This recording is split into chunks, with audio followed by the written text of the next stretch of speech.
Hello and welcome to my love story series. My name is Abidemi Tolulopez Solomon. It's the courtship series, and today I'll be talking to you about meeting the in-laws. What should you do when you meet your in-laws, or how do you react, or how do you behave when you're going to meet your in-laws? Are they aware that you're in the picture? So it's not just about meeting them. You should ask, your partner should have somehow introduced you to them even before the proposal. One of the issues that people have with their in-laws is that their in-laws don't know them, they've never heard of them, and then all of a sudden, or one day in the blue, someone just brings them home and say, oh, this is the person I want to marry. And it's strange, and it can really be hurtful when you don't even know about a person and they just bring them to you and say, oh, I am marrying this person, and you're like, how did this happen, or when did you guys know that you're actually getting married? So when it comes to meeting your in-laws, the question, like I said earlier, the first question is, are they aware that you're in the picture? Do they know that you're in the picture? Have they heard about you? And sometimes it's actually good to prepare their mind towards your coming. So you could have been calling them once in a while to say hello, maybe the mom, maybe the dad. Even if you don't want to start with those people, you can start with the siblings. It will help your relationship with the parents when you build a relationship with the siblings. Second thing is your manner of approach. Some people go to their in-laws house or their prospective in-laws house and they behave like, I don't know what to use, I don't know what word to use. But then when you're going to somebody's house for the very first time, I would advise that you buy gifts. No matter how little it is, buy them gifts. Fruits, there are actually a lot of things, a lot of things you can buy for people.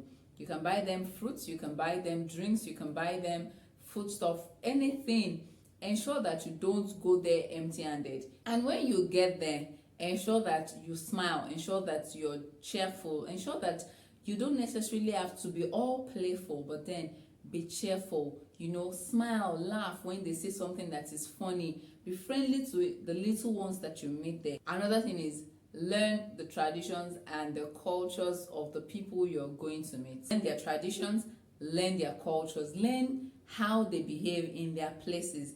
Learn a few things that are really important. Don't go there feeling like you know so much and then you get there and you're not able to meet up to their standard. I know that you're not trying to impress anybody. I know that your partner is most important. But one thing I've understood when it comes to meeting the in-laws is that you're married to one person. But no, a lot of people think that marriage is to just your partner. No, you've married his family, you've married his relatives. You've married her family, you've married her relatives. So you're no longer just married to the person, maybe to your partner alone. You're married to their family. And they are no longer her family, they are your family too. So you need to relate to them the same way you would have related to your family. Another thing is communicate properly. When it comes to communication, ensure that your calls to them, give them a few calls, send them text messages when you know that, calls might not work. You can send a few text messages. It helps boost your relationship with them, not just for the period of courtship, but even when you get married. It will solidify your relationship with them. I always say that when it comes to relationship, when it comes to marriage, you need to be intentional. So I'm going to add this to be intentional about your in-laws. Know your stand, know when to say no, know when to say yes. Confirm with your partner before you make decisions concerning your in-laws. Confirm with them, confirm, and be sure that both of you are actually on the same page when it comes to your in-laws. So it's not like somebody is supporting somebody and then the other person is not. No, both of you should be on the same page. Be intentional about your in-laws. When your spouse says no, don't call so person because I don't want you to, understand with them, listen to them and understand their reasoning for that. And if you feel like the bond is beginning to break somehow, you don't necessarily have to mend all bridges, but if you can, or if you're led to, you can try your best.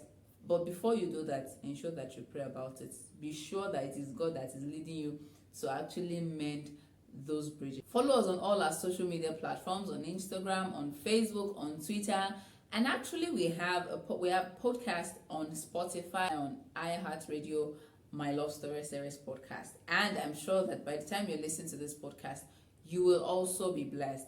You can send your questions and suggestions to mylovestoryseries@gmail.com. Bye, guys.